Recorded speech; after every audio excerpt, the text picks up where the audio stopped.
even the most liberal man thinks that he should be able to have kids but not have to do literally anything. Like, this man, this article in The Guardian, it's a little infuriating. Pardon all this dog hair, y'all. It's a little infuriating, but it's also very eye-opening, because this man in this article says the quiet part out loud. And I do appreciate him being willing to talk about it and write about it, but he has a lot more work to do on himself than he realizes, because he, like a lot of men on the left, thinks he's a feminist just because he believes in all these things.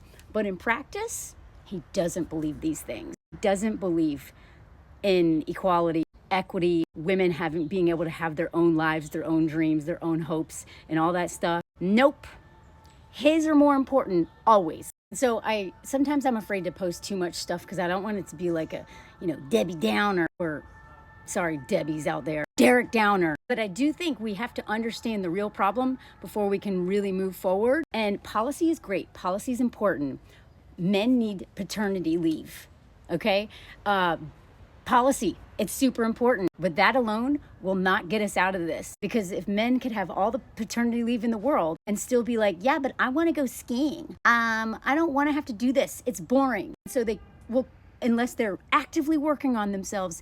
And the biggest part, which is their entitlement under patriarchy. That is literally at the root of so many of men's problems, and actually any people who are the oppressor, right? This root of white people's problems, entitlement. And until they're willing to look at their entitlement and really work on that, nothing is changing. This man's entitlement makes everything he thinks he believes in not matter. And the other piece is they need to deal with their trauma. This is a perfect example of policy giving men the opportunity to actually change and to be better partners and be better fathers. And because this man did not deal with his childhood trauma of his dad, and then also is not really looking at the entitlement piece, it's the same old crap, y'all. So he starts off this story talking about how his dad, and y'all know how I feel about marathon runners, and I talk a lot about men exploiting women through sports or their hobbies, which are usually very expensive, very time consuming, give them a way to easily exploit their wives so that they can just go do whatever they want. And then their wives have no option to pursue their own happiness or even self-care, because their husbands are gone all the time doing what they want, or they're staying home doing what they want, games, whatever it is. So this dude, his dad, one of his memories of his dad is him going to these to these races. His dad basically was training all the time, was not an active parent. And then they showed up at the parents in the races, and just because men just love having a little cheer squad for them. And he's like at the finish line. Dad didn't even notice us no matter how much we screamed and waved. Abandonment issue right here. So when this dude's father died, I felt it was time for me to follow his tracks. Do the same thing, go run.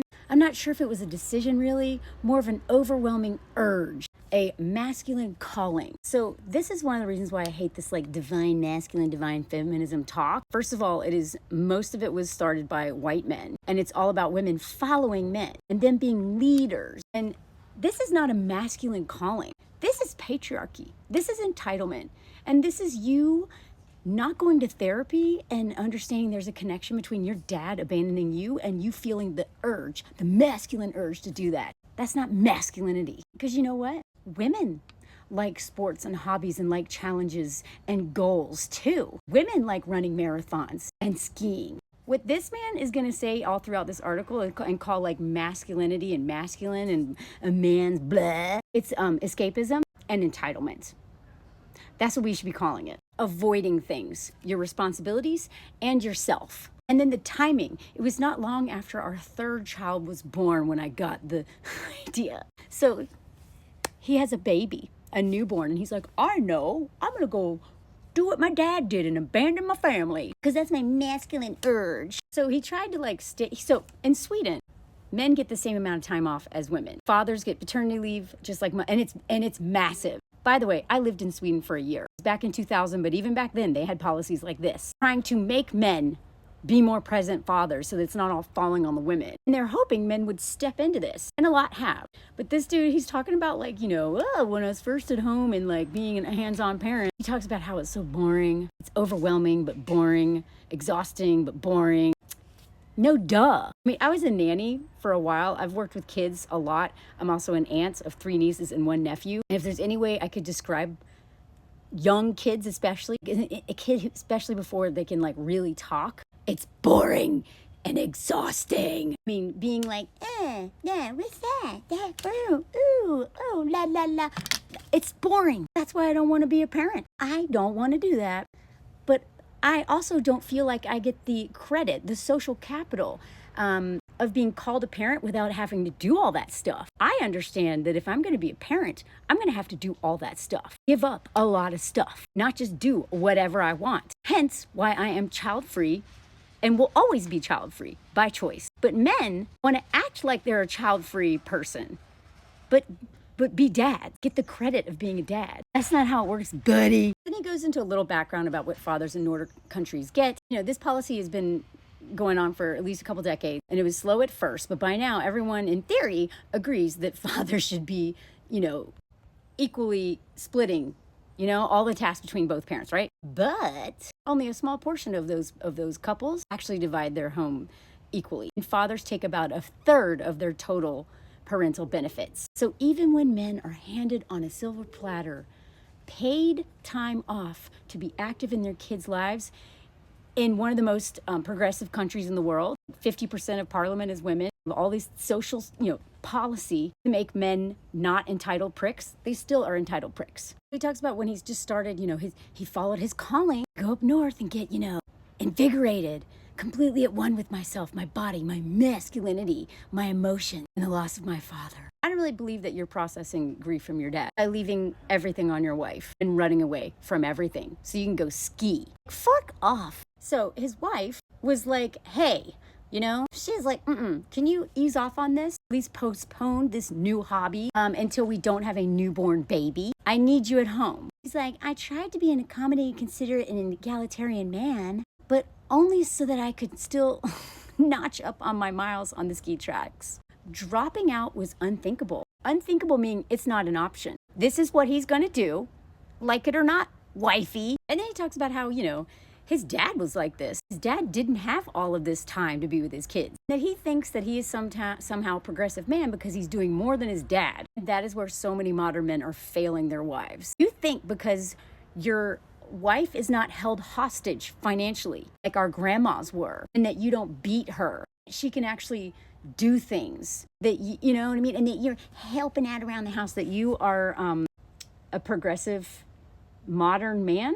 Like, that is how a lot of men are, but like, you're comparing yourself to men who are holding women hostage. So he questions himself a little. What's going on inside a man who leaves his family? How, when he was a kid, what was dad doing that was more important to him than us? Now, I, like a lot of people, have huge father wounds because our dads were watching football, drinking, just doing whatever they want, and prioritized all those things over spending quality time with us. And it hurts. This man, he knows how much this hurts, but he's doing it. Of course he's doing it, because y'all will not go to therapy and seriously work on that trauma. Dad would go running 6 days a week and then ski. And after his parents' divorce, he barely saw the man. But because men will not deal with that, end up becoming their dads. This is the enraging part right here. The claustrophobia of fatherhood. The desire to be perfect and present combined with the urge to escape. These men think that fatherhood is so claustrophobic, as if women don't want to crawl out of their skin, aren't touched out after being around children all day, breastfeeding, literally birthing these children, being in charge of all the mental tasks, all the emotional labor, all this stuff. And fathers feel claustrophobic and suffocated. I have to get out. I feel suffocated. The only way I can be me is if I leave my family. It's like it doesn't occur to them that women need to get out of the house too and away from these kids. They're exhausting. And they're like, now you know that I talk about how men weaponize their moods to get what they want. Weaponize everything. He even admits it right here. He accused his wife of being stubborn, unfair, and controlling. Sometimes I tried to be accommodating, trying to negotiate. On other occasions, I pulled away sullen and grumpy, hoping she would see that it would be worse if I stayed home. But she didn't fall for it, y'all. He just admitted. I've been talking about this a lot. Men's moods, their grumpiness, not always. A lot of times, they're manipulating us to give in to them getting to do what they want to do. This can also be used as an abuse tactic. Everyone's walking on eggshells around daddy. This man is just casually doing. I'm so glad she saw right through that. Look at this. He even looked down on his mom being a victim of patriarchy. Policy is important, y'all, but entitlement and misogyny, that's at the heart of it.